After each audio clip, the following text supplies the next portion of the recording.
There's a thin line between heroism and madness. Here the line fades to nothing at all. This is a world of capes and lunatics. And nothing is off limits.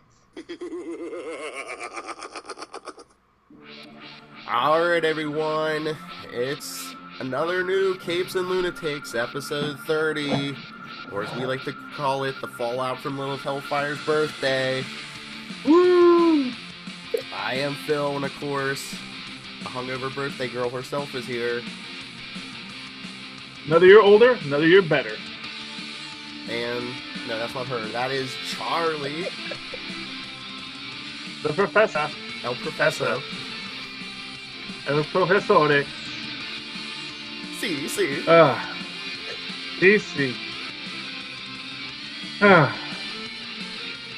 And now we're back, and there's that rock and roll music that the kids today like. That's because we're such edgelords.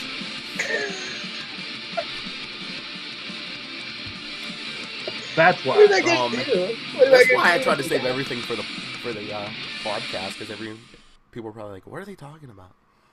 Yes. Well, they'll get some behind the scenes stuff if they ever, Oh yeah, get onto our Patreon when we did our first YouTube exclusive video this morning, huh? Yeah. Oh. So if you only listen to this on the podcast, you might want to subscribe to YouTube. Apparently. Yes. So yeah, you should watch us on YouTube. And subscribe. You can't just spend all your time watching Toxin Gamer 13 videos. I know that kid is as prolific as Stephen King. He is just making videos every morning. It's amazing.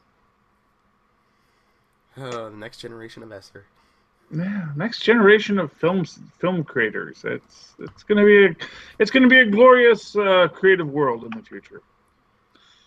All right, so let's jump in. I guess what we were saying, we're going to talk about this week's TVs. Anyone want to lead off with a show? Me, Gifted. Okay. Did anybody else watch it? Was it just me? No, I watched it. So they finally kind of gave us the yes, they are the wolf, and they got the Hellfire Club shout out. Yeah, they mentioned Hellfire. If you don't know, yes, my name has a Marvel reference in it. Yay! You should start your own fan club. Oh, Hellfire Club. The Hellfire Club. There we go. So now you know. Now we know. I always just thought that was meant to be a Brimstone reference. So. Yeah. Well, whatever way the branding works, Charlie. Yes. Okay. Yes. So the girl's evil and the boy's not, and that's not where I thought they were going with that. Did you gather that she really likes it and he's the one that pulls back when we all thought it was going to be the reverse? Yeah, they kind of showed it the other way, but now it's like, Fenris likes their power a little too much. Mm. They can basically like blow up buildings and. Oh, so okay. I haven't seen any of these shows yet, so yeah, because she can pull stuff together, he can blast it apart, but when they hold hands, they can basically. They're a nuclear bomb, basically. Yeah, so they do we'll that. Get around to eventually. Or if you're in the Robotech universe, they are a star drive. A little bit of trivia from Robotech that the way that their spaceships work is that the energy core is in a constant state of both implosion and explosion that cancels each other out, but then the energy is directed to the I remember that from when I watched Robotech as a kid. I love cartoon engineering. So good for them. So they had her do the heel turn. Well, not yet, but they're hinting at it. Yeah, they're just like, it's like, oh, let's do it again. Yeah, well, of course, because, who doesn't like to have power? Especially if you can crush your enemies with it. So, is there any Nazi tie-ins with this? Yeah, I know they were doing... They talked about the grandfather and his work, and the great-grandparents at that point, the Von Strucker twins, so... Yeah. Yes. Okay. So so this was they're all parts of a Nazi experiment. That'll come in great. Maybe we can get the Red Skull once we ink the deal. Oh yeah, that's right. Yeah. Yeah. We're supposedly days away from a Disney Fox deal. Well, what is it? Century Fox 21 or?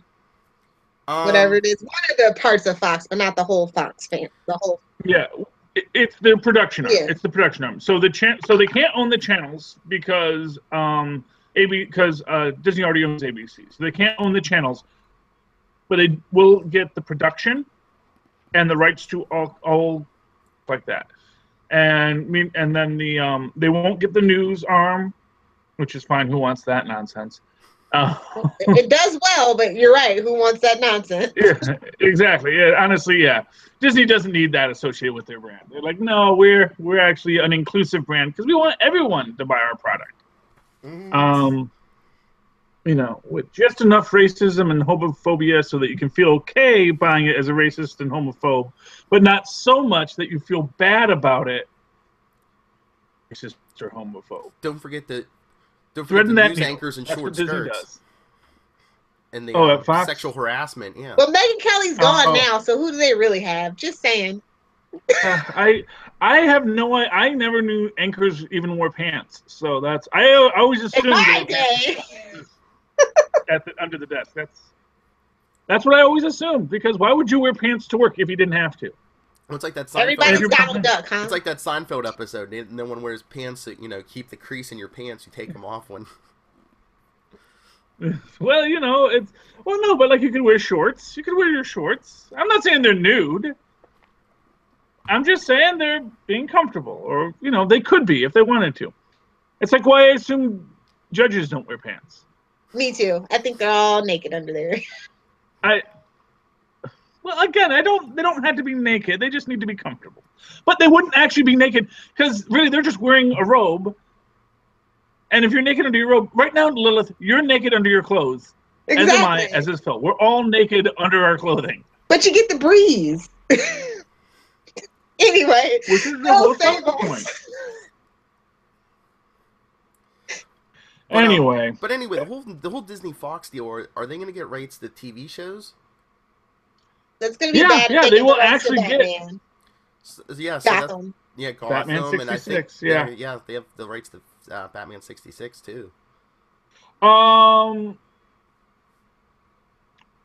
they'll have the television rights for Gotham and Batman. Lucifer.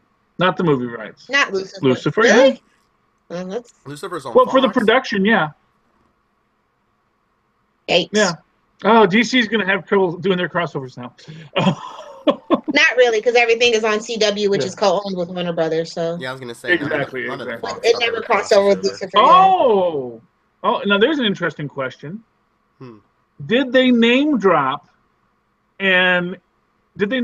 Bruce Wayne in Arrow, just so they can say no, we've already established Batman's in the Arrowverse, so that if they probably have to end production, well, we've had it on Flash too, so they can bring Batman right across town. Well, they wouldn't bring it to CW; they would bring it to the streaming service, if anything, because if you have Nightwing, we'll see what Robin, they do. Whatever, and Titans, then that's a whole bag of hams. That's going to be a lot of legal battles. Well, here's what I realized is the big problem with Nightwing, and this is just in the DCEU. Tread lightly. Why didn't Batman call Dick Grayson when they were fighting everyone in this great war? It's like, I mean, you gotta think like Dick Grayson's got to be like, oh, you had to assemble all the heroes on Earth, and you didn't call me. They might have had a bad falling out. Who knows in this world right now? Yeah, but the whole Earth is at stake, Batman's petty. Iron Man and Captain America are making up to fight Thanos. So Batman is petty. That is one thing you need to know. And as a Batman fan, I can say that. Fight me, nerds. He's petty. He really is. Yeah, well, he is dedicated his whole life to getting revenge on crime because his parents happen to be victims of crime. So, but it's kind of petty. I mean, I don't see it going. I don't know about the CW because they seem kind of jam packed with shows already. Because to the point where they're taking Supergirl off and juggling Legends to get Black Lightning in, and it's like you should have just made it a summer show. Yeah, because Black Lightning or a CW Seed show. Who cares? When they come back, or just do 5 Days of Heroes. True. Well, you don't want to put it on Fridays. That's a bad sign when a show is on Friday on any network. Looking at you, Agents of Shield. Sorry. Constantine. Yeah. Oh. But I mean, well, look at Arrow, Flash. They can do it on 4 days. Well, they do 4 days. They are doing it now because Tuesdays. Riverdale is technically a comic book show, so they do have 4 days. Yeah, but that one they can put on Friday. Oh, it's doing better than Arrow, so no. I mean, no, they can't. They can put Arrow on Friday. Or they do a 2-hour block. So one's at 8 and one's at 9. But they don't want to be seen as the DC comic book show network, even though that's what they are. Like even though they have 5, even though they're gonna have 5 DC shows on there now. Yeah. They got more than ABC has Marvel shows, so. Well, that's because of the Netflix thing, so. Yeah, so Supergirl and Legends are gonna have to share Monday. They're taking turns. Yeah. I mean, Val's not doing good. Cancel it. What the hell? That's true. Maybe that means they will have more new content throughout the year. But at the same time, Legends has been having better stories. And like I said, maybe they feel this is the time to put Legends in a better slot to get the interest. That's not a better slot. You want to have Flash as that lead in. That's the best show on the CW. That's the best spot you can possibly have. So I don't think that Legends is a good lead-in show. It's just not. And it proved that itself in the first 2 seasons. That's why they have to be paired with the Flash. If people are used to watching at that time, well, no, it's Mondays are brutal. But Flash is staying put. It's just Supergirl that's switching, right? Right, but Mondays are brutal. Doesn't Big Bang come on Mondays? No, it's on Thursdays. Yeah, that's right. It's on Thursdays now. That's right. Yeah, everybody moves around. But Supergirl and Legends are rotating Mondays. So I think when they come back in January, Supergirl was going to do the first 4 episodes, and then Legends finishes out their 9, and then Supergirl comes back. Yeah, and she runs till January 18th. Yeah, June 18th. Yeah, so they're just moving everybody over to the one night. I don't know. I think it'll be good for Legends. And what it does is it keeps new content on. That's what they're doing. They're saying, let's do it so that we don't have that. Yeah, there won't be a break on Monday. Gap. It'll always be something new. Yeah. Yeah. Yeah. It's sort of like when they would put in the Agent Carters on Agents of S.H.I.E.L.D. Okay, well, Legends was always meant to be a filler, though. Well, they should have never increased the episode orders. No, they should have never increased the episode orders, was my point of that. Because it was always meant to be that Arrowverse bridge, so I don't know. And now Black Lightning has that. But maybe they'll move Wally there. So it'll get good. Are they trying for that instant? Do they want that instant flash bump for Black Lightning? It's not gonna work. I mean, word on the curb is nobody really is interested. Like the marketing is really piss poor for it. And I mean, I'm gonna watch first 3 episodes because I'm curious. Mm-hmm. Yeah. Well, I wonder why it doesn't have a lot of marketing. Yeah. Just saying. It's not a part of the Arrowverse, so it's the redheaded stepchild. Same with every other show that's not. So if the ratings aren't there, you think they're gonna jump on and be like, okay, he's in the multiverse? I hope not. Well, yeah. I just have a whole feeling towards that. Here's my question: why isn't it in the Arrowverse? Because Mara Brockakil, the creator, and her husband don't want to work with certain people. But maybe now that certain people are gone, maybe that could change. Who knows? It's like a Mark Guggenheim and Kevin Smith kind of thing behind the scenes with certain people on Black Lightning and in the other part of, because Berlanti still is he's still producing it. So we'll see how it goes. Well, all I gotta say is, just because you're in the same universe doesn't mean you have to work with that guy. And for what it's worth, that's essentially what Marvel was going through with its TV and movie thing, where when the 2 guys didn't like each other, they didn't interact, but they were always still in the same universe. They always understood we're in the same universe. But it also doesn't fit in the universe. And then once you get the bad guy out, then we can all be friends again. I don't think that he fits in the established universe of Arrowverse anyway. I mean, he started off. They wanted to put that show on Fox for a reason. Mm. So. Well, because CW is like the fourth network. It's just Flash, not. No offense, but while it's the fourth network, Flash does better numbers than Agents of S.H.I.E.L.D. Okay, I'm not going to argue Agents of S.H.I.E.L.D. here. I'm just saying it's the fourth network. It's not the prestige. And Fox was once upon a time. Fox was the underdog, and look at it now. Yes. Well, exactly. Yeah, and actually, I'm sorry. No, fifth network. You're right. Because there was actually three, and then there's the fourth, which was Fox, and now it's the fifth network. It was the network that because we couldn't actually support both a WB and a UPN. Well, UPN couldn't be carried, and it's the same thing with the CW. They did the WGN had to carry them in that particular market, and TV is a pain. But that, anyway, I mean that I don't know, that Black Lightning suit, does it look a little bulky to anybody? It looks weird. It does. It does. I mean, I'm glad that they're having like a middle-aged superhero that has this pre-established. He was retired. He comes back. He might actually be kind of we might be dealing with like a low-key Batman Beyond situation with Black Lightning, if you know what I mean. Because his kids get the powers, and he comes back to help champion them. So that might be the low-key Batman in the universe. Mm-hmm. Okay. He's a principal. He's a school principal. Okay. I can work with that. Watch American Dad. I've seen it before. Principal Lewis, that is the vibe that I am getting. My kids are so confused by Principal Lewis. Dude, I just love him because of who voices him. So. Yeah. Oh no. Yeah. That. Who is that actor? Michael Richards. Michael Richards. Yes. He's talented. He voices a lot. Yeah. No. Yes, but no. But yes. Principal Lewis is a very interesting character. Mm-hmm. It's because American Dad doesn't have any continuity. So. So. Just what you want your kid's school principal. Yeah, public schools. Anyway. Better than Family Guy's principal.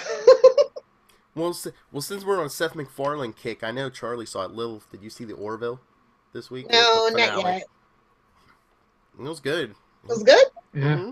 It was good. It is the reason why Star Trek is dying. Well, that and it's free, and Orville's free. Well, no, that's why that's why it's dying. Because basically, why would you go pay money for Star Trek when you get a better Star Trek for free on Fox? And I think even head-to-head, if you put them head-to-head, Orville would still beat Discovery. Yeah, well, probably because, I still don't know what the selling point of Discovery is. Because it's official Trek, and you do have the Trekkers that are hardcore, down for it, will pay for it, and that's what's keeping it afloat. And how did that work for Enterprise? But see, this is the thing about Star Trek, especially like when we talk like Next Generation and we talk, Deep Space Nine, like they're always like launching something, like, you know what I mean? Like that. Yeah. Which one launched with UPN? Was that Enterprise? No, it wasn't Enterprise. Voyager, wasn't it? It was Voyager. You're right. Yeah. And so it's kind of only right for Star Trek Discovery to launch TBS, whatever their streaming app is. I have no idea. Yeah. Access. I guess so. Access. Yeah. Sounds dirty. Yeah. All access. It's counterintuitive is what it is. Wanted access to start with. Yeah, I mean, I guess so. I just, like I said, here's what I'll say is I think their problem was that after those movies, after the debacles of those movies, yes, after the movies that made Star Trek the Motion Picture look good, which they did, they made Star Trek, because Star Trek the Motion Picture was actually a Star Trek motion picture. Was it Generations that went wonky, or was it the one where they saved the whales? No, I mean, Star Trek: The Motion Picture is not a fantastic film, but it is. But that is a classic Trek story. It is. That's a classic Trek story. And honestly, I think all of them. I think maybe what was it? Nemesis was the one where they fought the last one, the one with Picard. Yeah, that was like maybe the evil clone. Because they exactly, that was. And it's not like Picard was bald when he was a kid. That was the biggest thing that annoyed me about that. Is like, I don't know. Picard wasn't born bald. Patrick Stewart said he went bald pretty early. Yeah. I know, but I don't think Picard did, because I think when they went back in time, he had a full head of hair. Because when they went to when he was in Starfleet and he looks in the mirror, I think they had like a... Yeah, he had hair, yeah.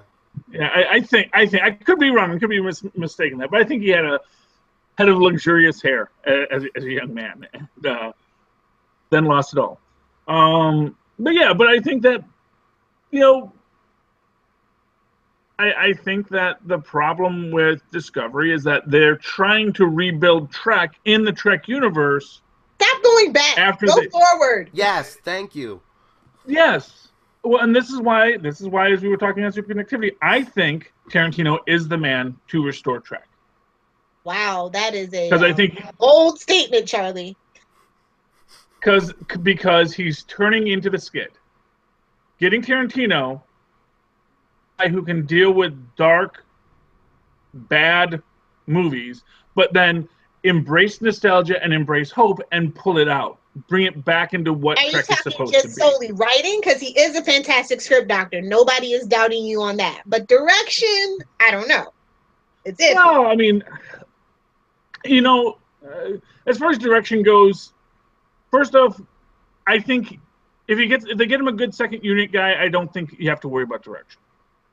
Because that's the thing. Is like for these kind of things, the guy who gets that director title doesn't really do that much beyond that writing and that overall arc. And then they have, it's like Kevin Smith. Kevin Smith really doesn't direct anything. Yes. His cinematographer directs it, I mean, but Kevin Smith's the first guy to tell you that, If I were actually a director, I would say, no, I'm not I'm not really the director. That's why directors work with the same people. They get a crew that they like that makes a great product. Exactly. And that's what you do. Kevin Smith brings the donuts. And I'm sure Tarantino has people who can do the cinematography, and he'll do what he does. And so long as he keeps himself. Yes, I know. He needs to do like Stan Lee style cameos. See, that's the thing with Tarantino. Tarantino wants to put himself in the film because, well, that's what Hitchcock did. But Hitchcock did like Stan Lee cameos, where he at most had like one or two gag lines. He doesn't do a scene, he doesn't become integral to the plot. Stan Lee is never integral to the plot. Alfred Hitchcock was never integral to the plot. He just walks on because he wants to have his Alfred Hitchcock moment. Tarantino, M. Night Shyamalan Ding Dong. Yeah, well, yeah, but the thing is that Tarantino's problem is he wants that Hitchcock moment where he walks in, then he doesn't know to leave. He doesn't know okay, you had your moment, Tarantino, now go. Although it did work for Dusk Till Dawn, I will say that. Yes, but you have to remember who his character was in Dusk Till Dawn. Exactly. So. That's why I said it only worked in Dusk Till Dawn. I guess a mentally slow sociopath is that's his sweet spot as an actor. And Cheech Marin playing like 20 different roles in the movie. Well, Cheech Marin's a fantastic actor. Mm-hmm. Comedic or otherwise, yeah. Yeah, you could actually do like a Peter Sellers 16 kinds of dress up with Cheech Marin. Favorite role he ever did was as Tom Daly's little love interest on Judging Amy. Yeah. Meanwhile, poor Tiny Chong can only play the burnt out stoner. Well, that's what he does. It's not bad. He's made a living at it, Yeah, he's made a living. He leads into it. He does. Exactly. He turns into a skid. Because that's how you regain control. You turn into the skid. Wow, you super connected that, buddy. That's what I do. You always have to. But this is the thing. This is just.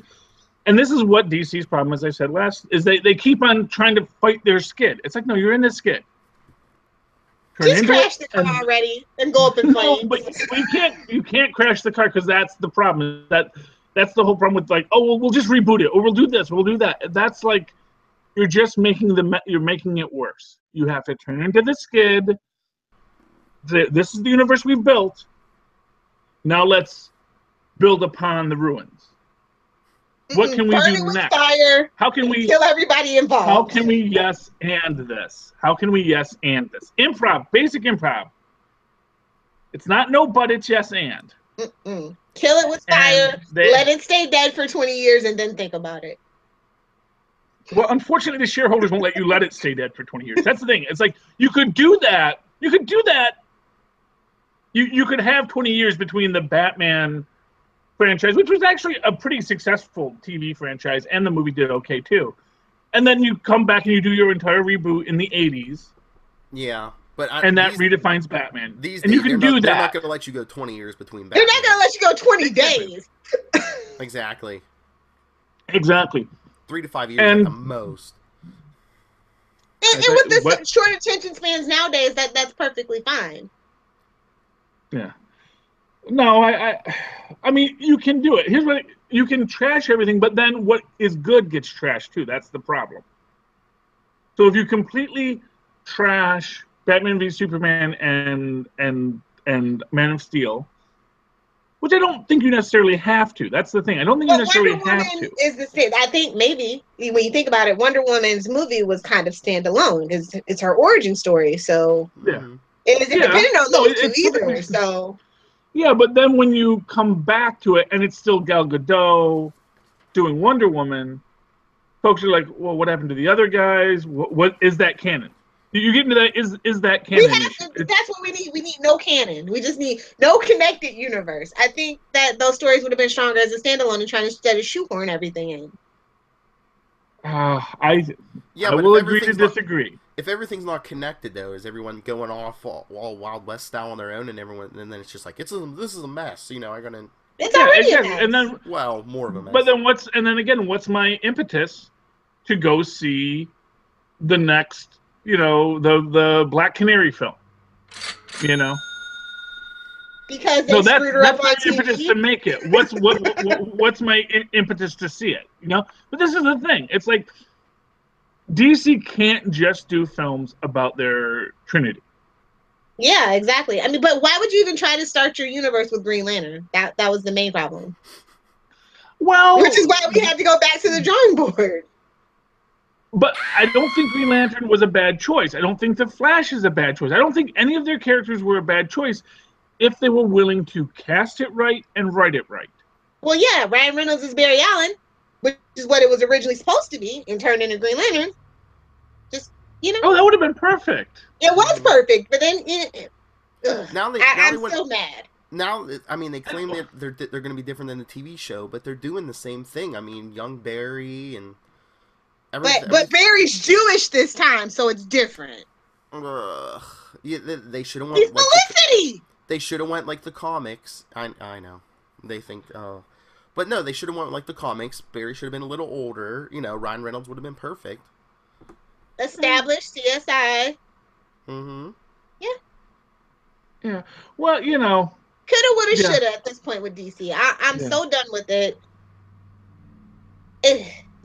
There's nothing they can do. They turn into the skid, and it leaves a skid mark in the underwear, okay? And they just have to deal with that. And hopefully, once they get all the movies that they wanted out, we reboot in 5 years. That's the best we can hope for. And maybe they've learned the lessons. I mean, after all the other movies come out. We gotta catch Marvel. Yeah. I'm talking they're going to finish this universe, and then they're going to reboot it. It's not a competition. Oh. They think it is. Definitely. And that's why they're losing. Because they want to be where that's what I said last night, that they want to be where Marvel's at now. They cheated with a shortcut.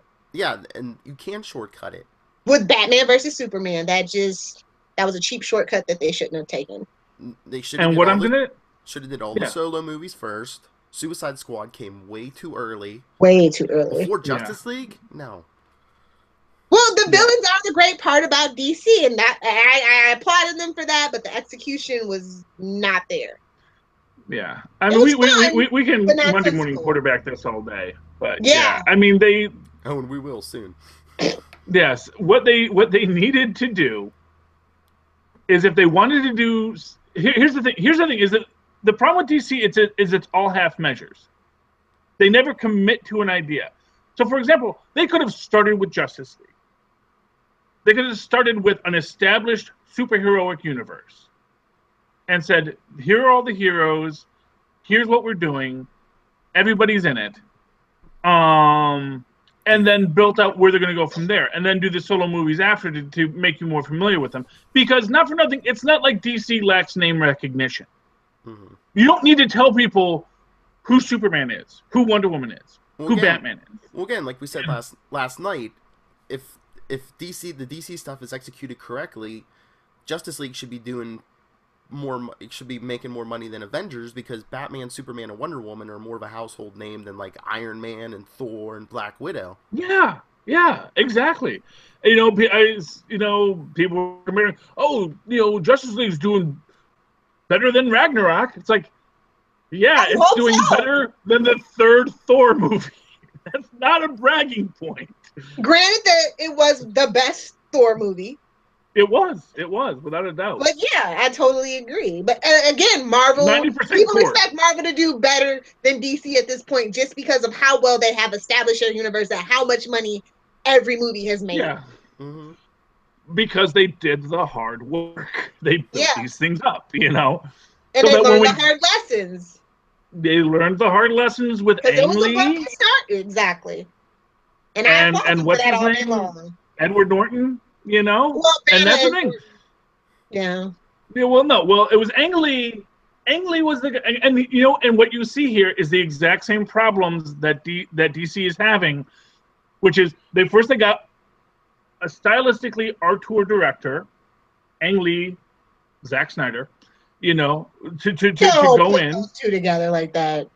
Don't do that. Well, no, but I'm saying it's a similar situation. It's that they made this guy say do whatever you want. They said, "Oh, we didn't want you to do that." Now, I actually like Ang Lee's vision, and a lot of people like Snyder's vision. But their execution was a little not what you wanted. Mm-hmm. Second Hulk film, they basically did a bat flick. They said, "Let's get a good name. Let's get a guy with this household name that people are going to go, oh, I know that guy." And Edward Norton is that kind of guy. Well, he was that guy. Not so much anymore. He was that guy. We're talking like 20 years ago, Lilith. Come on.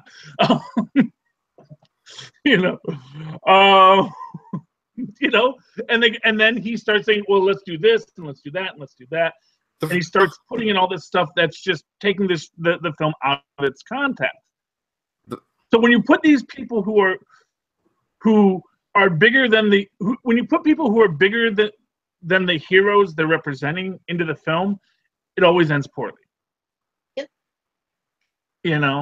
And this is the thing when you think about Christopher Reeves, when you think about Chris Evans, when you think about Adam West, they may have had some knowledge, or best yet, Michael Keaton. People knew who these guys were, but they weren't. No one was going to sit there saying, Michael Keaton, you're bigger than Batman. Exactly. When Michael Keaton gets Batman, they're like, oh, okay. First off, everyone's like, Michael Keaton is Batman. That's awful. And this is one thing that Marvel has understood for the most part, which is that get someone who's not a household name. So first off, we can pay him cheap. Next. With the exception of, pre-MCU, because they did get Jessica Alba at her height. Yes, but that wasn't Marvel. Yeah, that was Fox. But it's still a Marvel brand. But I know what you mean. Yeah, it was Marvel branded. But yes. I actually thought she was okay as the Invisible Girl. I didn't mind her. Compared to what you saw later, those movies were good. Yeah, really. Let us never forget. Never forget the tragedy. But no, that's what I said. The big thing coming out of that Disney Fox deal, we might get a good Fantastic Four movie finally. Finally, maybe they'll make it the TV show that I want it to be and put it on Freeform. Oh, I would be so.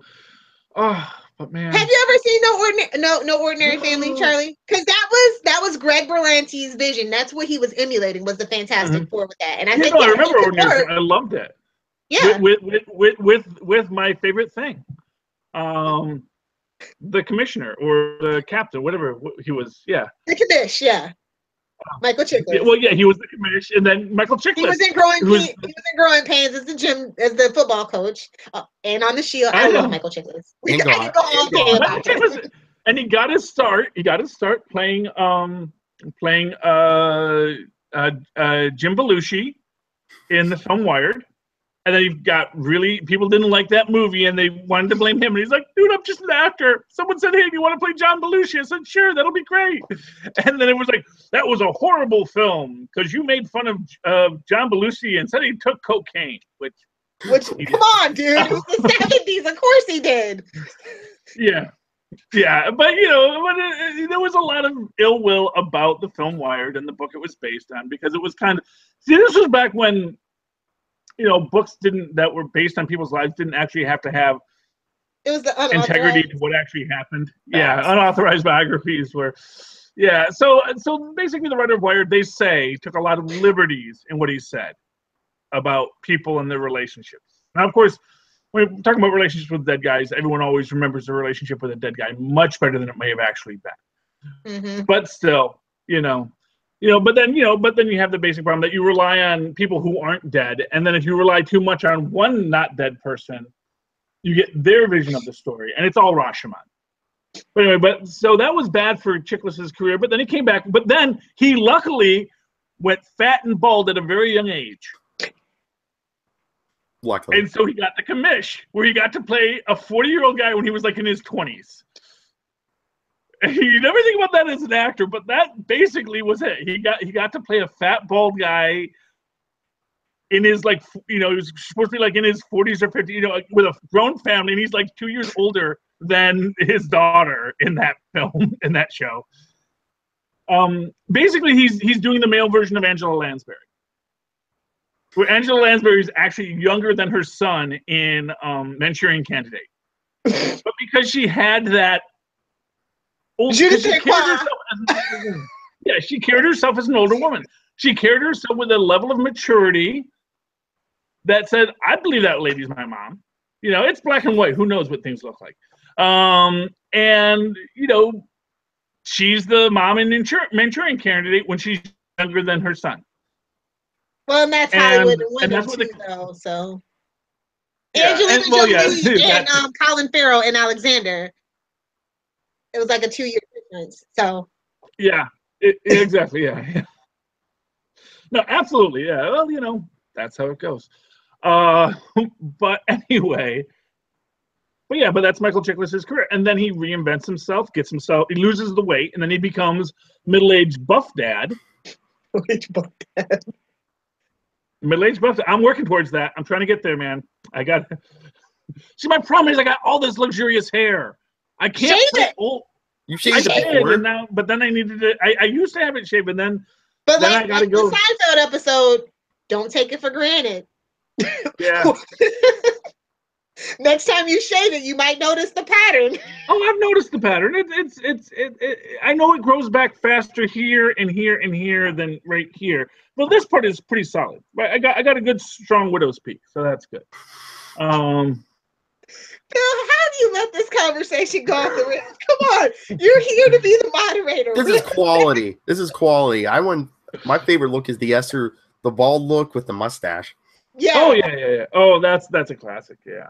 That's a classic. Well, you know what? We're working on that calendar. My problem is I'm trying to get a new job, and I'm afraid if I go in with a shaved head, they're not going to hire me.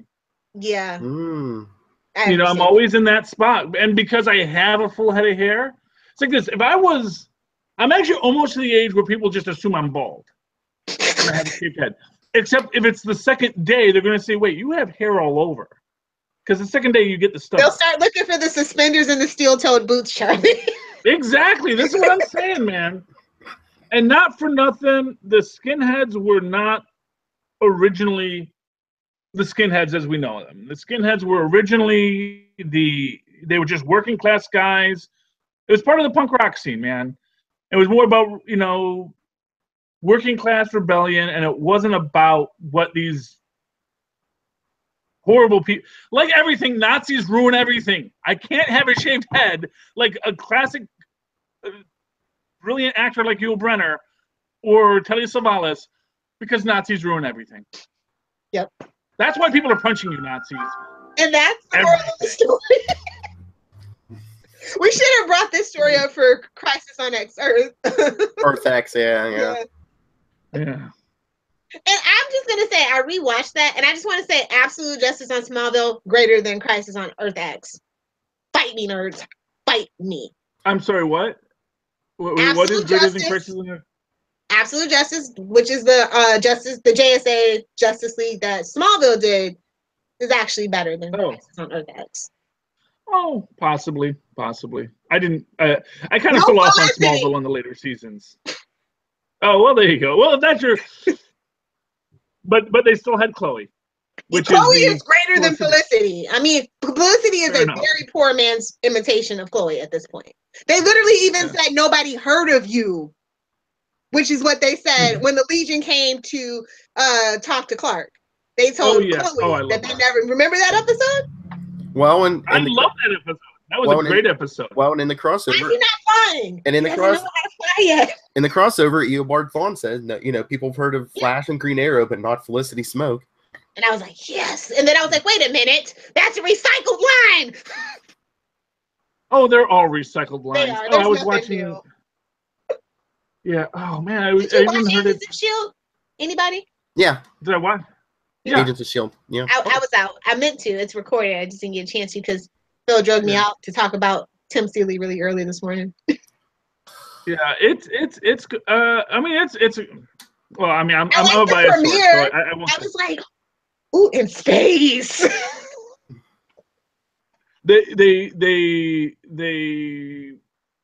did a switcheroo on me where they did something, I thought they were going to do something, and then they did something else. Do you like that? I was glad about that. Yeah, I know. Yeah, I love that. Like it when they don't do what you think, so that it's more clever. Not as predictable. Exactly, because it's like you see something, it's like, oh, I know what that's going to be, and I'm excited when I'm right, but I'm even more excited when I'm wrong. Because usually when I'm wrong, it's something interesting rather than just being something stupid. You know. And that's the thing. It's like, I have all this nerd history, so I have these things I'm expecting. And then they do something different. I'm like, oh, that's cool. I like that. That was a good choice. I endorse your idea, $1 million TV writers.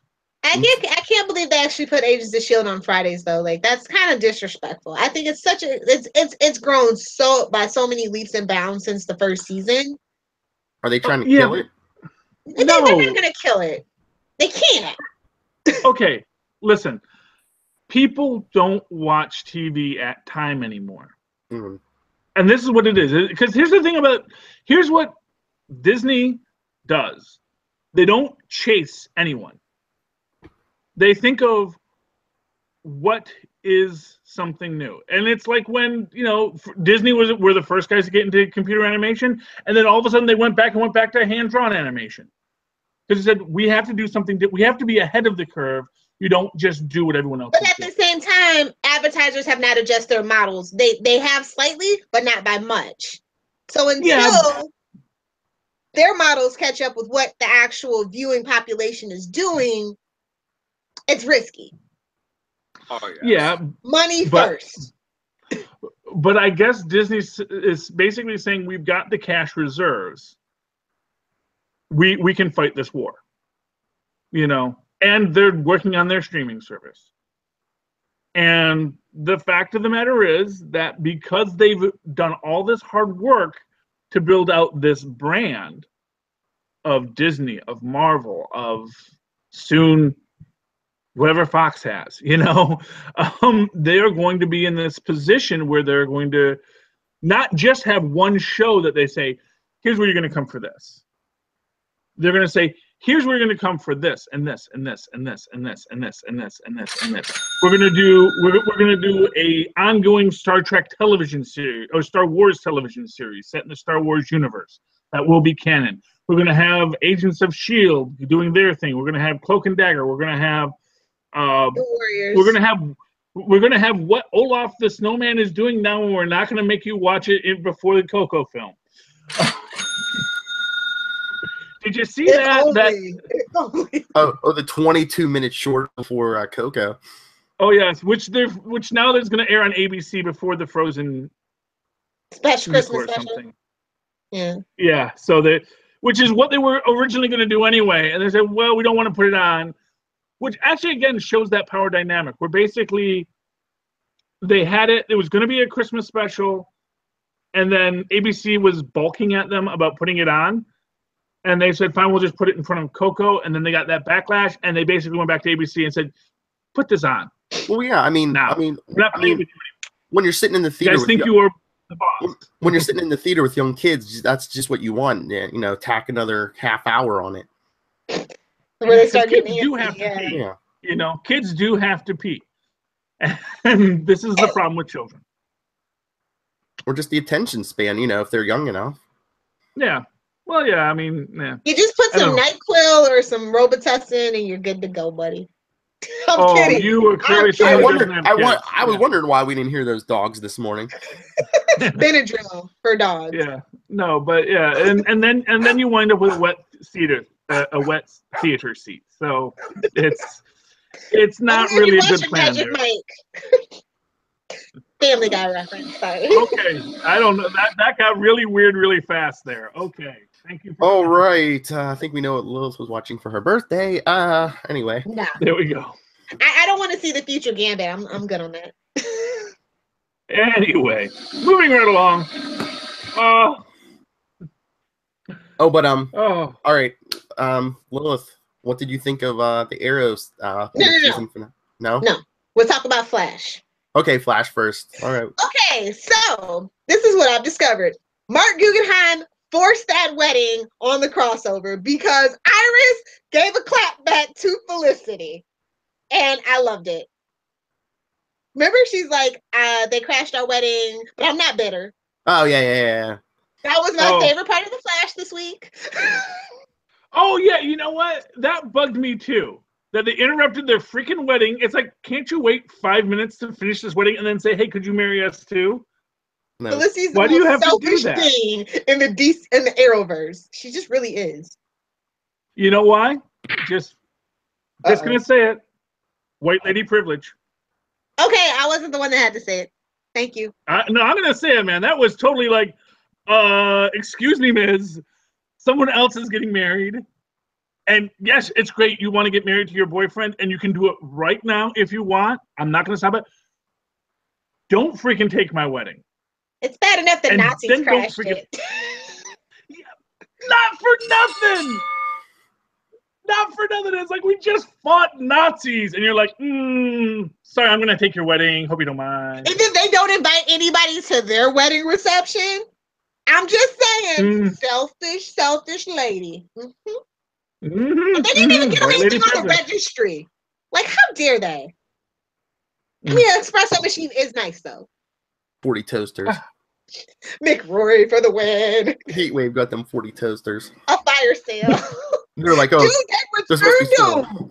They're culpable now. Oh, Flash was great. I will say this: toasters do break. And so you may need another toaster. So, you know, that could be a lifetime supply of toasters. As long as you have storage for it, it's fine. And they do. But what do you think, Lil, if they set up the trowel? Yes, finally. But I'm very upset that they're not doing the classic trial of Barry Allen with Reverse Flash, or even the Trickster, which they did in the original Flash series. Because who doesn't want more Mark Hamill on the Flash? Yeah, but he's a busy man these days. Yeah, damn Star Wars. Fight me, nerds.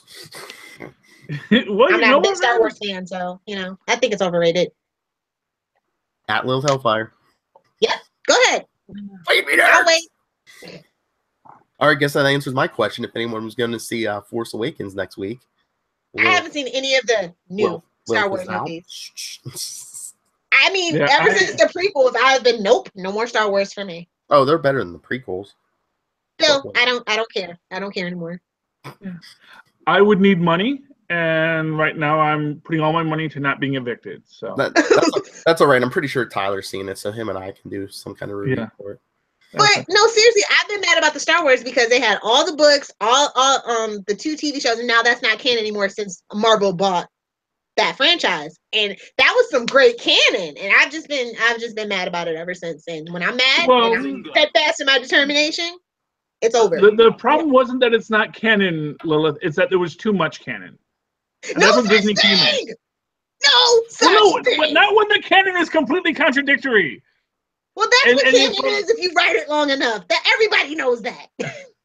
I know, but that's what Disney said. They said, "Look, Disney didn't say you have to get fans what is canon and what is not." Disney didn't say you have to get rid of anything. Disney just said you have to decide what is canon. What are we doing? What are our stories?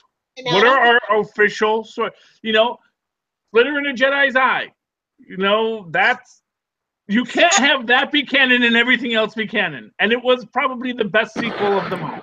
Canon. Okay, at least we agree on something. And I get that, but I'm still mad, and I vote with my dollars. I literally put my money where my mouth is, and I vote with my wallet. So, I mean, I know all the other nerds are just going to jump on the Star Wars bandwagon no matter what, but this one, done. Well, that's fine. So, Lilith says in Star Wars. Yeah, that's fine. I'm just. Although I do love BB-8, though. I like the merchandise. I haven't bought any, but I do like the merchandise for BB-8. And you know what, Lilith? They don't care if you see the movie. They just want you to buy the T-shirt. I know, and I'm not doing that either. Merchandising. That's where the money is. Exactly. And I was like, as I want it, I'm not going to do it. But you would buy a Spaceballs flamethrower if there was.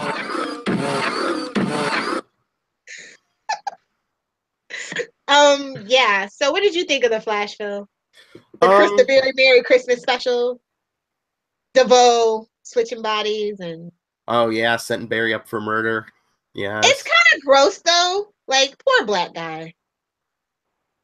I know, isn't that weird? Like the Thinker was married, and then he switches bodies, and now his wife is just like young black guy. And I'm just like, yeah, it's like, okay, now you still got to be like intimate with me, but now I've switched bodies and I look completely different. It's like, I mean, it was an upgrade. I'm not gonna lie. Yeah, I mean, he's younger and better built now, but it's still weird and creepy and takes away agency. So that I did raise an eyebrow on that, but Barry is such a dum-dum. Like, I can't. He's quick enough. Why couldn't he have like? He said, "Don't run," because he still has family. He can fight this. We all know he's not going to go to prison. Why? He's fast enough? He couldn't have cleaned up the scene enough and hid the body. But then, what if he missed something because he's a dodo bird now? Yeah. So then they're like, "Oh, you tampered with this, da da da da," and then that's even more. Yeah. And now Cecile wants to tell everybody that he's the Flash. I'm like, Cecile, I love you, girl. But use your head. Be serious. Well, like from that classic storyline, you know, his last one before Crisis. Yeah. You know, when the lawyer wanted to rip his mask off, but his face was he had a facelift. I'm still mad that Arrow didn't use the Nazi body to prove that, hey, this was some guy that looked like me. Exactly, like you said, pull Matt Murdock.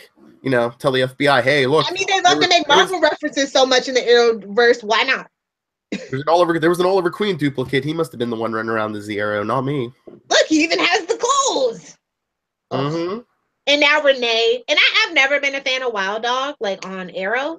So well, at least bought the motivation. Actually, can I just step back on Earth X for one quick second? Sure. Why is Arrow's clothing not bulletproof? It is. Well, it is. Yeah, no, it's not bulletproof. It's bullet resistant. It's Kevlar built into it. Okay, but the arrow went into Evil Arrow's. Well, I mean, it wasn't a wishbone shot. It was here. Oliver has kryptonite arrows. I wouldn't believe. You know, yeah, I would believe he has like Teflon. I believe he has like Teflon arrowheads.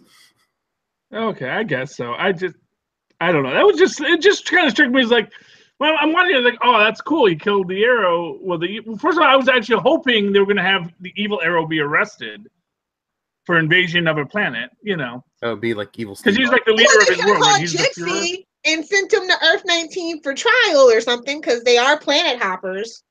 Something, anything. Oh, I think you put him on trial in Arrowverse Earth, you know, and you have him go to jail there. Well, and nobody really knows about that though. Like, it's not a widely known thing. Common knowledge, yeah, it's not common knowledge on Earth Prime, Earth 1, whatever.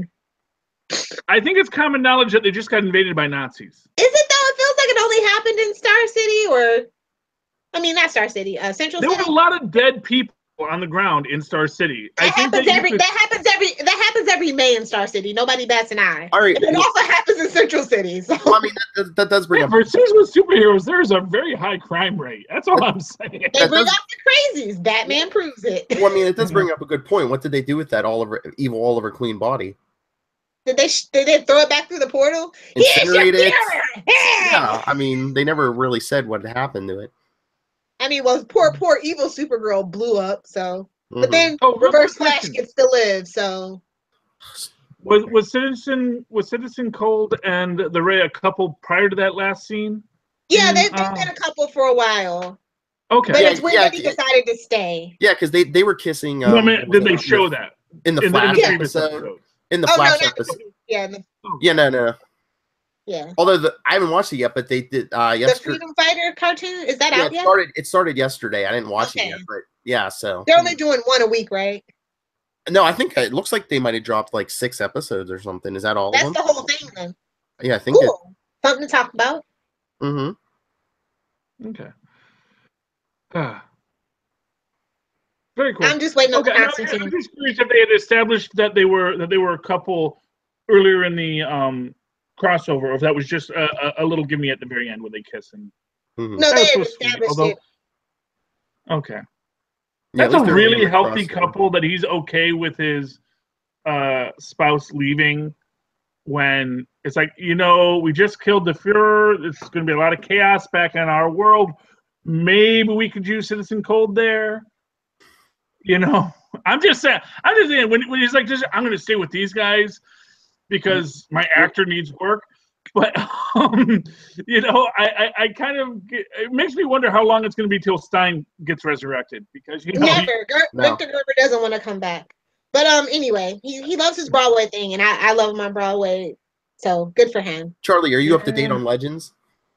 I didn't see the season. No, I just watched Crisis on Earth X Legends. Oh, jeez. That's literally all I've seen. I'm so far behind. But Citizen Cold's in there, yeah. And I know Citizen Cold's in there because that's why I wanted to watch it before I finished watching. Because I saw bits of it. I saw the beginning and the end. I don't know what happens in the middle of that. So I know how it ends with Lilith's favorite character. He even had a cigarette. I was like, "What is up?" Because he only had the lighter in the Arrow episode of season 4, but he actually had a cigarette in this one. I was just like, 9 o'clock slot. Well, if they're allowed to do whatever they want. 9 o'clock slot. Yeah, they basically said to Legends, you know what? We don't care anymore. Just put on a show. Give us content. We're going to rotate with Supergirl. You're going to be the mid-season replacement next season anyway, so I don't think that they knew that. I think that they were counting on a show to fail. I think they were either counting on Valor to fail or Dynasty to fail. And now that they're still doing pretty okay numbers, and their Friday is also filled with Crazy Ex-Girlfriend and Jane the Virgin, which are their only critically praised shows. So they were kind of just stuck in a lurch at that point. And then we get what we get. I say, Riverdale could be a summer show. Yeah, put something on Wednesday. Oh, I wanted to ask a little Riverdale is something. Yeah, I know, but superhero show. Vampironica, Lilith, thoughts? No thoughts on Vampironica? No. Okay. Oh. Because I just saw that advertising. I was like, oh, Vampironica? That sounds interesting. I mean, they do weird stuff, and I happen to like Archie versus Predator. That's one of my favorite weird things that they've done. But that doesn't look interesting to me. I'm a Betty more than I am a Veronica, so that might be a reason. Yeah. Okay, that's fine by me. Oh, I think she just revealed her real name. Everyone, it's Betty. No, it's about as basic as Betty, though. I know, you told me. Wait, your name isn't actually Lilith? I did not know I told you this is a character. I'm much nicer in real life. What, you thought Mr. and Mrs. Hellfire named her Lilith? Well, I assumed Hellfire was, although, you know what? Tell that to Crispin Hellion Glover. Parents so I could imagine her name was like Lilith Hellfire Steepowitz or something, I could totally... I could imagine that. I was tempted at one point to legally change it just for the heck of it, but because of what I figured I probably would end up going back to work doing, I was like, I probably shouldn't do that. And I'm glad I actually didn't do that. Miss Hellfire would like to see you in her office, please. Dun, dun, dun! I don't know, if a resume came across my desk that said Little Hellfire, I'd probably go like, that sounds like an interesting name. Certainly you want the jumps out at me. Sure. HR's weird people, man. You never know what HR is going to pass along. We get all kinds there, from complete nuts like me to real straight-laced folks like my boss, so it all depends on who you're going to get. But but no, I assume Hellfire was a pseudonym. I did not assume Lilith was a pseudonym. It's a middle name. I'm just saying, that's just Lilith is your middle name. So there we go. Is it? So I assumed Hellfire was a middle name. Like I said, Crispin that would have been awesome, actually. Because I don't know your parents. Like, your parents could be like, they were kind of hippies, to be honest. And, they could be like college folks, college professors, I've always been jealous of Rainbow Prior's name. I love how she spells it, and I love the fact that her name is Rainbow. Well, yes. And for all I know, your parents could be, professional stand-up comedians, I know so little about your history, Lilith, I'm a very private person. And that's okay. But as a result, I don't assume anything you tell me about yourself is false. She's an enigma wrapped in a contradiction, wrapped in a temporal anomaly. That's fine. I don't assume falsehoods from people. Maybe that's a mistake on my point, but yeah, I don't assume a falsehood. Like if you say, "Oh, my name is Little Hellfire," like, okay. Don't you just want to pinch his cheeks? Which end? They are pinched by a dimple. He's married. Ooh. It's okay to pinch a cheek with permission. If I give you the permission to pinch my cheek, you are allowed, and I give both of you permission to pinch my cheeks when you are. Next time we're gonna take you up on it and get it on video, and that's what's gonna be the Patreon. Honestly, I'll be honest. I got pinchable cheeks, and I don't mind having them pinched. Unless I'm in a really bad mood and I don't know you. But if I know you, that's the thing about these kinds of things. It's all about context. It's not like, oh, so guys can't ever hug women again? It's like, no, you can only hug women who are okay with you hugging them. Well, you ride the subway as well every day, so you're used to it. Yeah, but here's what I'm gonna say. Like this whole thing about like guys like, oh, what are we supposed to do with women now? Guys who say what's okay to do with women now are guys that basically don't humanize women and they see them as a computer program. And it's like, oh, they changed my operating system. Where the heck's that file I used to know? It's like you used to be able to do this with women. Now I can't do that anymore. It's like, but were you really able to do that? Like in the first place? Well, but if you only see women as an object, yeah, if you only see a woman as an object, you basically approach them with, these are the parameters that I've been given. This is my interactions. This is how I'm supposed to interact with women. And so if that's your attitude towards women, when someone says, well, no, you can't do that anymore, guys are like, well, why? Who upgraded the program?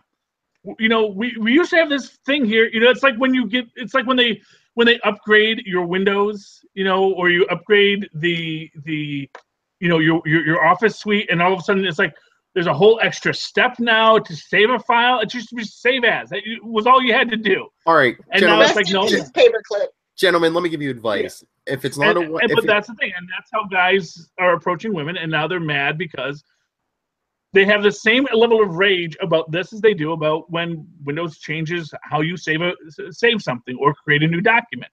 All right, because they don't see women as humans. Men of the world, all right, if it's not your wife or girlfriend, and you think, can I say this to a woman? Just stop and think. Would you be comfortable saying this to another man in prison? If not, don't say it to a woman.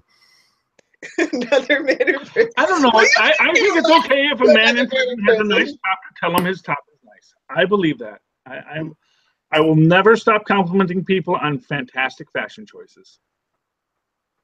I will stop women. You don't have to say your blue look great in that shirt. No, you don't say that. But you do say, I love your boots. I tell women all the time I love their boots when they're wearing a really nice pair of boots. I love a good pair of boots. Josh Whedon over there on us. it's something like, see, that's the thing. It's like you can appreciate. See, people like that ruin fashion for everybody. They do. Because it's like, no, I just really like when I see a person wearing Cavalier boots, I don't care who you are. I'm gonna say, Steve Rogers, you look marvelous. Oh, if Steve Rogers was a real person, yes, that man has fashion for days. But if I see a person in a nice pair of boots, I'm gonna tell them those boots look nice. If I'm in a good mood. If I'm in a bad mood, I'm just gonna ignore them and walk along. But if I'm in a good mood and I see someone with just something that's great, I compliment people's tattoos all the time. I compliment their hairstyle choices all the time, because you know what? It's like, oh, I love that. Because I assume you're making a choice because you think it's good. I want to validate that. Yeah, that's a good choice. And it's not like I'm ever creepy about it, or I go beyond that. It's like, oh, I love your boots, and then I walk on. Never be creepy. That's nice. Well, yeah, well, exactly, because I'm not trying to pick anyone up when I'm walking down the street. If I'm walking down the street, I'm trying to get to my train. I'm taking time out of my day to tell you your boots look nice. Okay? And I'm not, and honestly, I never say anything about people's pants, because pants, there's not much you can do with it. You have to have some really fantastic pants. You got to have, like, glitter pants. I want to say, I love those pants. If you're wearing glitter pants, Charles getting for his birthday a pair of glittery leggings. If you can find glitter pants in my size, Patreon son has been revealed. Patreon. Charlie Glitter. That's what we're gonna have to change his name to. All right, so if we can honestly, if I could wear glitter all day, if I could wear. He's like George Costanza. I would love to shop at where Rod Roddy used to shop. You're like George Costanza in Velvet. You're like, if I could wear glitter all day, I would drape myself in it. I would, man. It's beautiful. Though it's probably too much work. That's the thing. Same with Velvet. Bedazzle. What did you think of Arrow, though? I know people have rage quit and they vowed to not watch the rest of the season. Why? Because half the team quit, or? Well, just the whole first 10 minutes of it was just like it felt like we were watching Dynasty for the first 10 minutes. And so what? So everyone just did accept. They're just sick of Felicity. Like a lot. Like I've seen it on Twitter and I've seen it on Tumblr. Now, when people are bad talking Felicity on Tumblr, there's a problem. And everyone just accepts Felicity's father now. Right.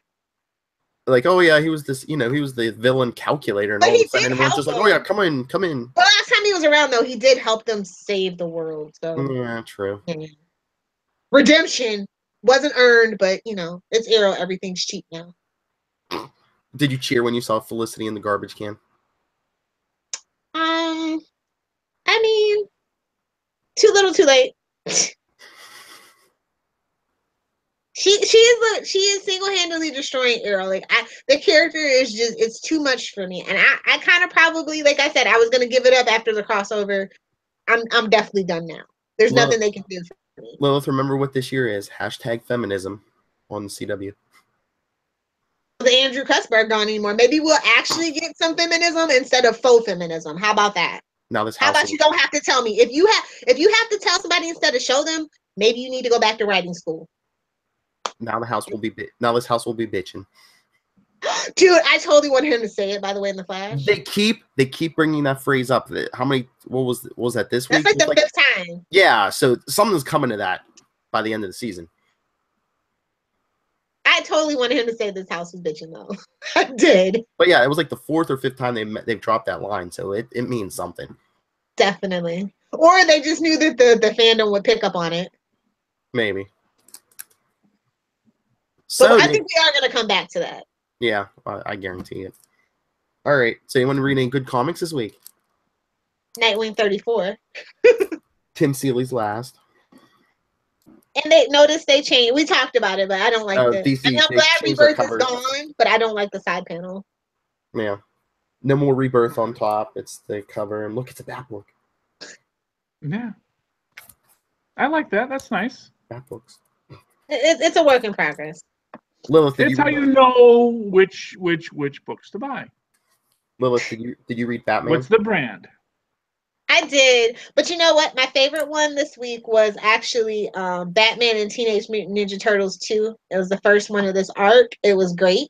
I thought the first one was fantastic, and I don't know why we needed another crossover so soon, but I loved it. It's my pick of the week for DC because I love Teenage Mutant Ninja Turtles and I love Batman, and when they come together, even though I feel like I wish that Teenage Mutant Ninja Turtles would do a crossover with Daredevil, because obviously, like, I've been waiting my whole life for that, but Batman's the next best thing. What was crossover? Was the first miniseries from who publishes Turtles? Was it Is it IDW? Yeah, it's IDW. So was the first series IDW, and then this one's DC? Is that why? I think this one is still IDW though. Yeah, usually when they do those kind of crossovers, it's usually through IDW. No, you're right. It's DC's turn. You're right. Oh, okay. So you make me look like an idiot there, Phil. Or Lilith, thank you. Well, I mean, they're the basic publisher, but they still share the title DC and IDW on it. Mm-hmm. But in like all the records, it says DC is the main publisher for this one. So. Okay. However, they work the rights out for that. I know you read Green Arrow, right? I did. I'm kind of losing steam on Green Arrow. Oh, really? Yeah, after that, the last arc, which was really fantastic, this one kind of seems lackluster for me. What do you think about his mother? I prefer Moira Queen as the Queen of the Forest. That's my favorite arc that they ever did for her. So, you know. Yeah, I didn't know if they needed to like resurrect her. I mean, if they're gonna resurrect her, resurrect her on the show. Don't do it in the comic books. Like, I just have a thing about that with Green Arrow. Like, I just feel like he doesn't need family. Like, his family is his supporting cast, and they have such a strong connection that I don't care about his mother. I don't care about his father. I don't care about Amiko half the time. Give me Roy over Amiko. There, I said it. Fight me, nerds. And I'd rather just focus on his relationship with Black Canary. Like, keep it simple, stupid. At the end of the day, I think at the end of the day, Green Arrow works best as a simple story. I mean, not too many moving parts. Mm-hmm. Wait a minute. I just realized that. So Arrow in the TV show is married to Felicity Smoke now? Yep. Not Black Canary? Now you know why a lot of nerds are rage quitting the show. And Black Canary's at the real Black Canary, Dina Laurel Lance, is dead, and they have some bootleg replacement that's not their time traveling grandmother apparently, which is the only way that would have worked for me. So, and they have Sarah interacting with Oliver like they were never in love, they never were on the Mazo together. I'm over it. They have done everything to destroy pre-Felicity life for Oliver that it's just sickening. Fair enough. I have a huge problem with the character. What a nerd fight. But I love Emily Bat Records. She's a doll. And I'm glad that she's doing the convention circuit, that she has overcome her social anxieties and she gets to interact with her good fans, not her crazy internet fans that ship her and Steven together, even though he's married. Lilith just doesn't like the character. Yes, I love Emily. She's amazing. You Go watch Brooklyn. Ship real people. They do, and he's married. And there's another issue with Emily that is open secret that it's just like, if you're a real fan of her, then you would know that, and you would know that she finds that very offensive, is all that I'm going to say about that. Okay. Fair enough. But yeah, don't ship real people. Real people like have actual real. You can't ship them. That's the thing, is you can't ship real people. You can say, there's a whole fanfic subgenre that begs to differ with you. I don't agree with it. I don't like it, but it's there. I'm saying it's not like you could actually make that happen in real life. Mm-hmm. So you're setting yourself up to fail. Whereas a fictional character, you can ship fictional characters all day because they're fictional. They exist for your amusement. So when you ship, you can ship Kirk and Spock. You can't ship Nimoy and Shatner. If Nimoy and Shatner are going to be shipped, they're going to do that themselves. At this point, they're not, because although we might find out that one season. Women. What? Kirk and Spock were the original like slash fic. Oh, I think that's the oldest slash fic I've ever read, and it was rated lemon. If you are old enough to remember what a lemon means in fanfic, congratulations. But all I'm saying is, you know, it's okay for Kirk and Spock because they're fictional. When you say, I really wish Shatner and Nimoy would get together, now you're just a creepy weirdo. He's like, who? You don't know who these people are. What? Ding, ding, ding. That is my point. Exactly. It's like you're being weird. These are human beings you're talking about now. And that's not right, you know? That's not right. That's all I'm saying. It's not right. Okay, that's all I have to say on the subject, is don't ship real people. I totally agree. That's what I was reaching for. Okay. I know what comic book Charlie read this week. Yes, that was a good one. That was a good one. Featuring the turn of a character, a controversial character. Yeah, one of my favorites, The Sentry. You know, it's a great book because, you know, we get to realize that Zelda likes Loki because he's cute and, you know, just like yeah, well, you know, and yeah, Sentry's back, you know, because that's not going to end poorly. Because Doctor should trust me. It won't bring the Void back if you turn into the Sentry again.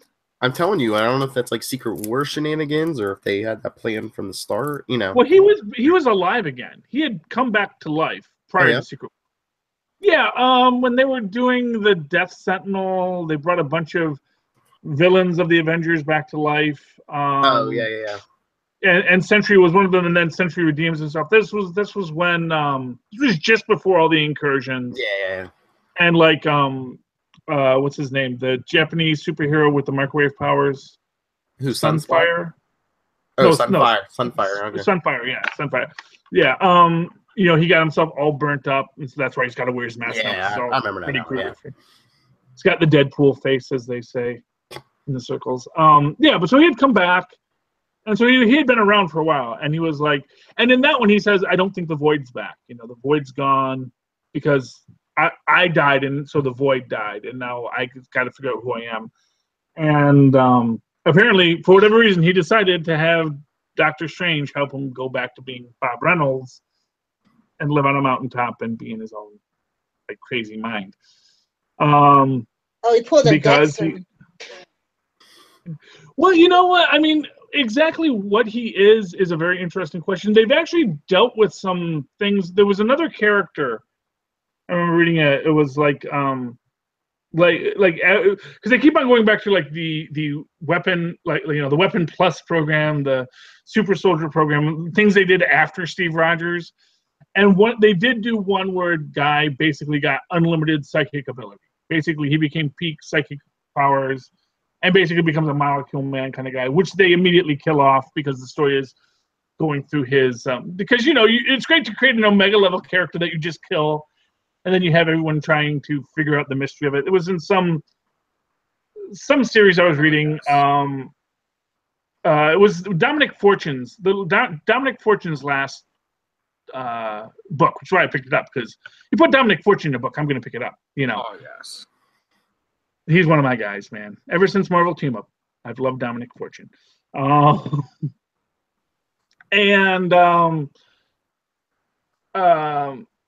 know, so they have this idea, and so this idea of someone drinking a super soldier serum and getting like unlimited mental powers, it's an established idea, and that's sort of where they were at with the Sentry, where he basically he went to God mode, basically. But because the human mind can't really handle being put into God mode, it messed him up, and that's why he's the Sentry. And whether or not he actually is going back in time and altering the past or the future or whatever things with the Sentry, which is one of the reasons I love him, because he does have this insane, he is by his nature non-canonical. I want him to face Gwenpool. That's going to be cool. Because Gwenpool is going to be like, I have no idea what to do with you. There's not a single canon for you. There's nothing that I can say is true or not true about you. And if I push you outside of the comics panel, I don't know what that's going to do. Because you may be bigger than that. You may be more powerful than even Gwenpool, which would be amazing. And I'm sad because I didn't get to pick up Gwenpool this week because I have no money. And also the comics were delivered late. Yeah, I wasn't joking about being evicted in January, man. I don't know where I'm going to live in January. I know where my family's going to live. I don't know where I'm going to live. Yeah. This is my life now. I got to plan you got to plan ahead, when you know stuff is bad, you got to plan ahead. And that's what I'm doing now. Well, maybe I'll mail you my copy. I haven't read it yet. So. Okay, well, honestly, I could have gotten the digital codes, which is what I've been doing, which I feel horrible about because I'm like, oh, I'll pay it once I get paid. But, it's like because my wife won't get paid until the 22nd, we're like kind of in this trying to keep ourselves afloat, and we can't because we don't have money. Because that's how our society works. And, it is what it is. Don't cry for me, Argentina. But, can somebody tell me? Well, the whole thing was that UPS is delivering comic books late at my shop lately because I guess Christmas maybe. Yeah. I know my. So I know UPS my guys. Festivus for the rest of us. It's been good lately, but I know there's been a lot of weeks like where my guys like UPS will deliver books like damaged and stuff. Yeah. Well, UPS is just. You know why? Because they're trying to cut their budgets. They're trying to cut their budgets. They're not a good idea, around. So UPS you're usually better with because they're union, but like I wouldn't trust FedEx to deliver anything like that. It's just the opposite for me in our shipping department. Like we trust FedEx more because UPS they divide it up. Like if it's ground, if it's air, like different guys have to come. With FedEx, you can take it in one truck, and also it helps that the FedEx main hub is like right down the street from us too. So. Yeah, well, I mean, I'm not saying FedEx is bad. I'm just saying, the main thing with FedEx is they handle such a low volume of shipping. They probably do it better. Yeah. UPS is like USPS, where it's like there's so much stuff that goes through. Stuff gets damaged, and and when you start cutting corners on a big operation like that, your quality immediately starts to fall off. Hey, did anybody see I got Guardians of the Galaxy this week? Did you see they're ending this with 150 and they're doing some kind of infinity, like Adam Warlock infinity? I'm sure it's going to tie into the movie, but they're doing, so that's sort of like this is their space version of what they're doing with the Avengers, where all the Avengers books are stopping and now they're just going to have the new book. Avengers weekly book, which is not on my pull list, so I probably won't have it. So does nobody care about the Venom arc that's going on? Because I actually picked up the first book. Even though it was $5.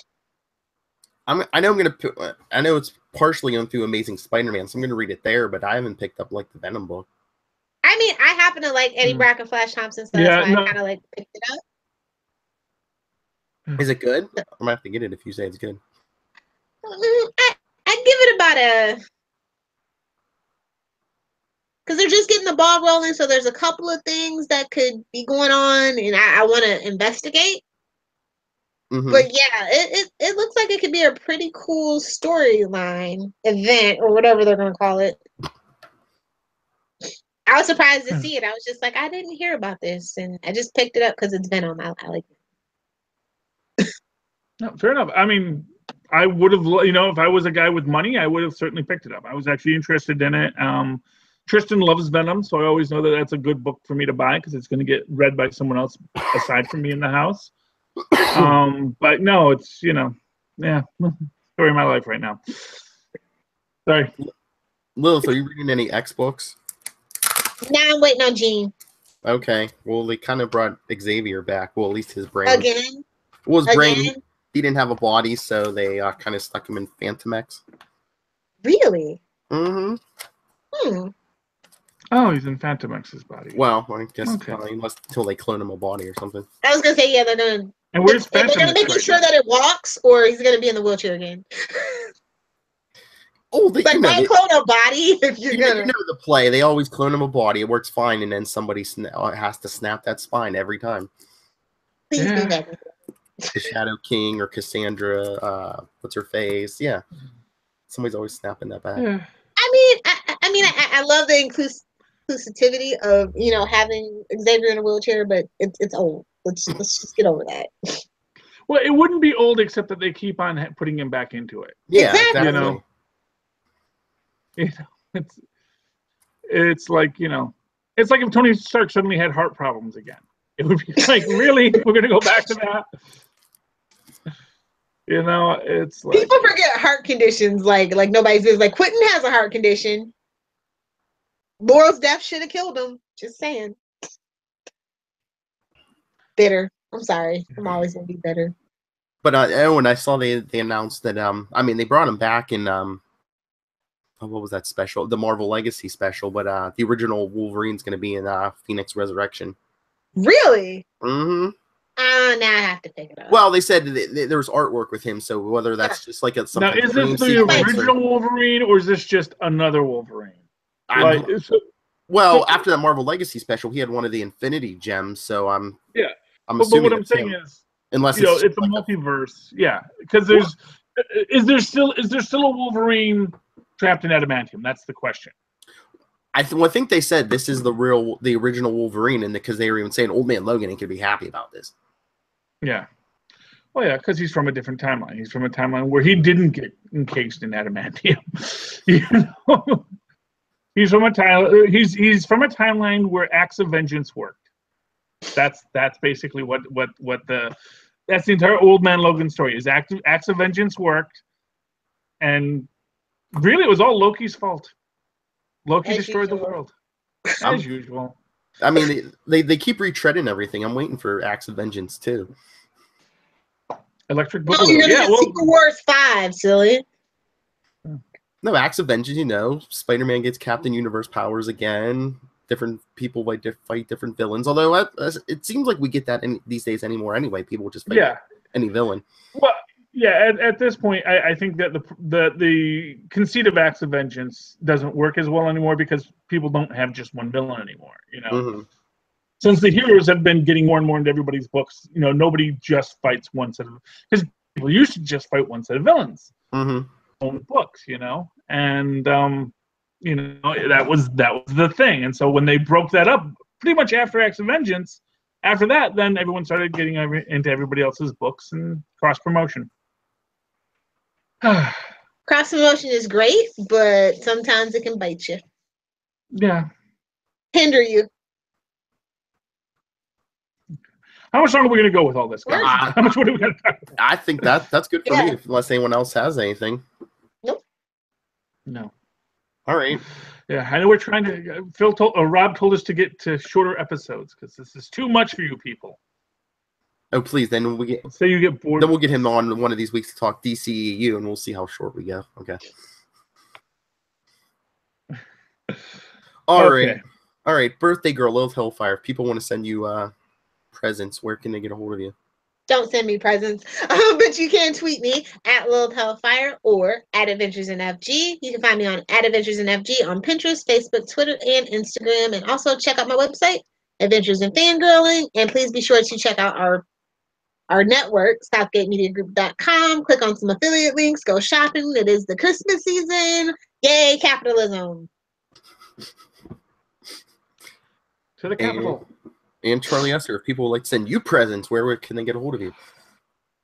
Please write to me in that old-fashioned email way, the way our Miles and Pals once said, at superconnectivityblog@gmail.com. That's superconnectivityblog, all one word, @gmail.com. And follow me on Twitter as I live tweet, usually the first 45 minutes of Agents of S.H.I.E.L.D. before I fall asleep, at Charlie Esser. That's CharlieEsser. Look for the two E's in the middle for quality. And if anyone would like to just send random money to me, just email me. I'll tell you how to do so. Oh, I like that. If people want to send random money to me, nightwingpdp@gmail.com. On Twitter, I am at nightwingpdp. But follow the Capes and Lunatics. Subscribe and rate and review our podcast. Subscribe to the YouTube. We just did our first YouTube exclusive show today. So if you're listening to this on the podcast, check out YouTube because we have stuff on there that's not hitting the podcast. And for anything, contact us. Tell us how good or bad we are. Recommend stuff to review for our YouTube exclusive stuff. capesandlunatics@gmail.com or the famous voicemail 614-382-2737. That's 614-38-CAPES. And stay tuned. We might have some specials coming up. So, yeah. All right. Any final thoughts? No. Everyone's all shy all of a sudden. No thoughts. All right. So for another week, this has been your Capes And Lunatics. Ah, so professional. It's funnier when we miss. yeah, well, Capes and Lilith. I don't know. I think you had the eye of the tiger today, Lilith. You were all focused. I lost count of how many times you said, "Fight nerds!" She's all spry in her old age. That's my catchphrase. I gotta hammer it in. Fight nerds. mm, Oh, that's the next t-shirt. Lilith's face and just fight nerds.